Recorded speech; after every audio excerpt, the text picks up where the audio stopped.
लोकसभा के नेता प्रतिपक्ष राहुल गांधी छत्तीसगढ़ के 2 दिवसीय दौरे पर पहुंचे हुए हैं। दरअसल संगठन सृजन अभियान के तहत छत्तीसगढ़ के सभी नए जिलाध्यक्षों को 10 दिवसीय प्रशिक्षण शिविर में प्रशिक्षण दिया जा रहा है। अब इसको लेकर ठीक 21 जून को राहुल गांधी छत्तीसगढ़ के दौरे पर रायपुर पहुंचे और उन्होंने रायपुर हवाई अड्डे में उतरकर सबसे पहले न होटल का रुक लिया, न ही कार्यक्रम स्थल पहुंचे, बल्कि अपना काफिला डहरिया में रुकवा कर जीएनजी द्वारा कहे जाने वाले टपरी में पहुंचे। टपरी में रुककर इन्होंने सबसे पहले चाय की चुस्की ली, बिस्किट का आनंद उठाया और साथ ही वहां पर खड़ी एक युवती से बात करने लगे। यह तस्वीर लगातार सोशल मीडिया पर तेजी से वायरल हो रहा है और वो कह रहे हैं कि वही लोकप्रिय नेता हैं जो दिल्ली से पहुंचने के बाद न होटल जाते हैं, न कार्यक्रम स्थल जाते हैं, बल्कि टपरी में रुकते हैं और लोगों से चर्चा करने लग जाते हैं। इस तस्वीर की लगातार सराहना की जा रही है, जीएनजी द्वारा इनको काफी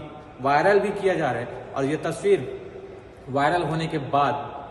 अभनपुर की ओर रवाना होते हैं। राहुल गांधी जब अभनपुर पहुंचते हैं तो उसके बाद लोगों द्वारा उनका जमकर स्वागत किया जाता है, जिसके बाद लगातार सोशल मीडिया पर राहुल गांधी का हलचल बना हुआ है और 10 दिवसीय प्रशिक्षण शिविर में फिलहाल दूसरे दिन उनके द्वारा प्रशिक्षण दिया जाएगा, क्योंकि राहुल गांधी